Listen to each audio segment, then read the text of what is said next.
America తీసుకుంటున్న నిర్ణయాలు అనుసరించే విధానాలని సానుకూల దృక్పథంతో ఇరు దేశాల మధ్య సంబంధాలు మరింత పెంపొందించేలా ఉండాలని ముఖ్యమంత్రి రేవంత్ రెడ్డి ఆకాంక్షించారు.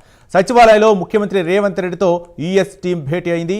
అమెరికాలోని హాడ్సన్ ఇన్స్టిట్యూట్కు చెందిన వివిధ రంగాలకు చెందిన మేధావులు, బిజినెస్ లీడర్లతో కూడిన 16 మంది ప్రతినిధులు ఈ సమావేశంలో పాల్గొన్నారు.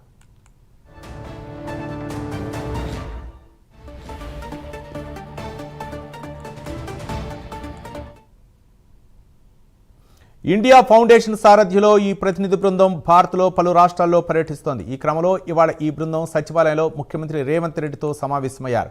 మంత్రి శ్రీధర్ బాబు, సీఎం సలహాదారు విఎం నరేందర్ రెడ్డి, ప్రభుత్వ ప్రధాన కార్యదర్శి రామకృష్ణారావు, ప్రభుత్వ ప్రత్యేక ప్రధాన కార్యదర్శి సంజయ్ కుమార్, సీఎంఓ ముఖ్య కార్యదర్శి శేషాద్రి ఈ సమావేశంలో పాల్గొన్నారు. ఇటీవల అమెరికా పెంచిన రాయితీలు, వీసాలపై కఠిన నిబంధనలని ఆందోళన కలిగించాయని సీఎం అన్నారు. రెండు దేశాల మధ్య ఆర్థిక వృద్ధికి దోహదపడే విధానాలు అనుసరిస్తే ప్రపంచానికి ఆదర్శవంతంగా ఉంటుందనే అభిప్రాయం వ్యక్తం చేశారు.